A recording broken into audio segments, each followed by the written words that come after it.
Well, not all repairs turn out perfectly. Some don't turn out at all, and this is one which went totally pear-shaped on me, and I broke something in the end. So check it out. You can see when I have it on the first gear, this is a lovely Campagnolo hub as well, which is ideal for the time, 1960s. But when I have this first gear in place with the chain on this cog, what's happening is I'm getting rub from the derailleur hanger onto the spokes. So the impression I have is that derailleur is sitting too close to the spokes, and so I'm getting this friction between the derailleur and the spokes. I'm using this gear a lot because this is a very small freewheeler. This is only an 18, and yet every time I shift into it I'm having this problem of this derailleur here hitting these spokes, and it's annoying.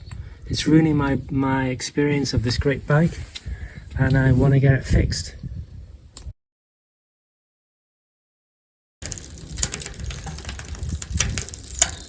And then I'm going to go back all the way to the lowest gear, and there you can hear that friction between the spokes and the derailleur hanger.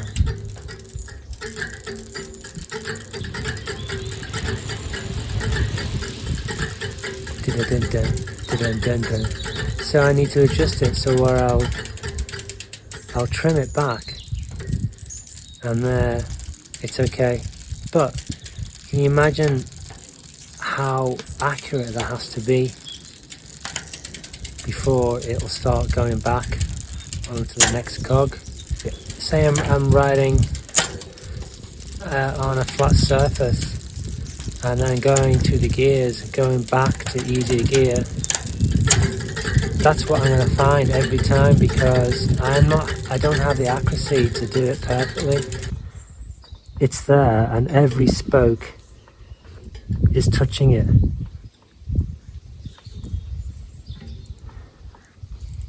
So that's the problem I have.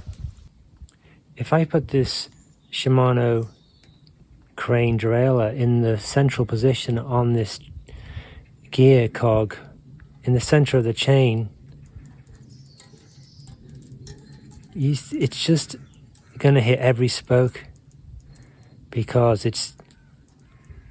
for me it's just too close to the spokes itself. So the derailleur is having a real problem being able to center this cog.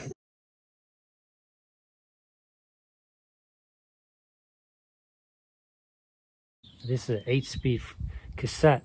You can see the gap between the spokes and the first gear is very much bigger, and when I put it on there,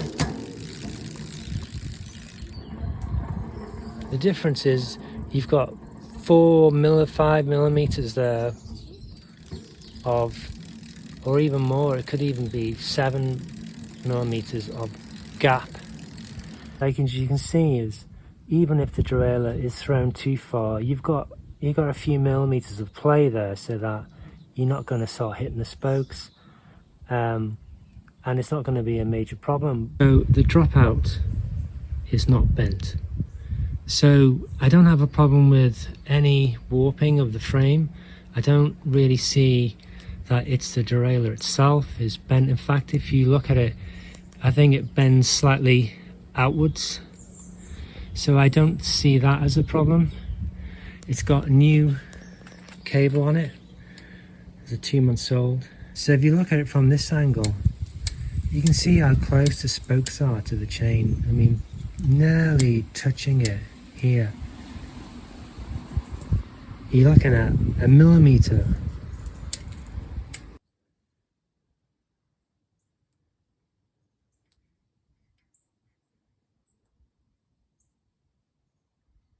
The high-low screws are being adjusted so that the derailleur will not go further than it should. So this is not the problem. It's not that I haven't adjusted the screw so that the derailleur is moving too far. It's to do with this positioning of the freewheel actually on the hub itself. I've heard some people say put a washer on this side or take a washer out on this side, but all that's going to do is it's going to move the wheel this way, maybe 3 or 4 millimeters. But the problem is the derailleur still will sit in the same position. Again, it will just keep having to get into that place where it touches the spoke, regardless of where the wheel is. It's just going to have the same problem. So that to me is not a solution. And there's the gap, and that's the problem. So my solution was pretty simple, really. I mean, take off the freewheel, maybe put a spacer if it's possible back here where the freewheel sits, and then put the freewheel back on, and then it'll give me a gap of say 2 millimeters more between the freewheel and the spokes, because there's a spacer now in between them. You know, I suppose it's good in theory, but taking off a 50-year-old freewheel, which has been raced, I imagine, this bike for maybe 10 years of its life, which I knew could be a big problem, and this is where it all went wrong. So this has 2 holes for a freewheel remover with 2 prongs. I'm going to use a Park Tool FR2 for this job. And there it is, sits in there. I put the quick release back on so it holds in place the actual tool itself, so it doesn't slip when I'm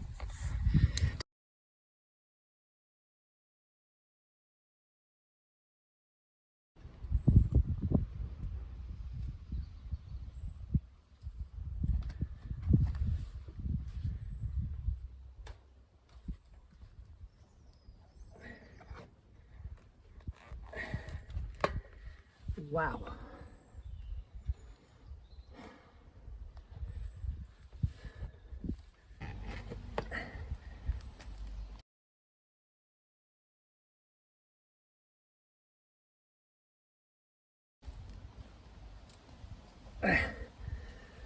Ah, something moved.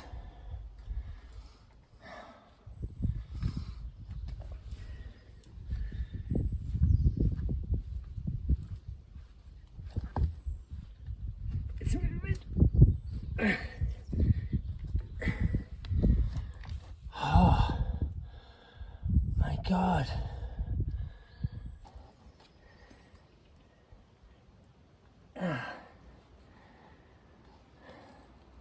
So here we have what happened, and the problem is not the tool itself. The tool's not damaged, but the actual freewheel itself is, because this thing was under so much pressure from me to turn this freewheel off. It actually began to cut through the body of the freewheel itself. You can see it's caused this like channel, this gorge of damage here. Now this tool won't work because obviously it's just going to slip into that damaged channel it's made, and now it's going to be practically impossible to take this freewheel off. I don't know how else I can do it. You put so much pressure on it and then you end up damaging something else, and you know, it's not the tool. The tool's pretty solid. It's the actual internal side of the freewheel itself. So disappointing. So the bike hasn't changed anyway, besides, you know, it has now a freewheel that won't come off, and it's disappointing, annoying. I don't know exactly how to solve the problem now. I've got a derailleur that does still touch the spokes on the first gear if it's not really precisely placed, and generally it's not. So what's the answer? I'd like to know if anyone has any solutions. I think if I worked in a bike shop, what would it be like telling someone, oh, I damaged your freewheel trying to get the thing off? Yeah, it's not an easy process, but is there another solution?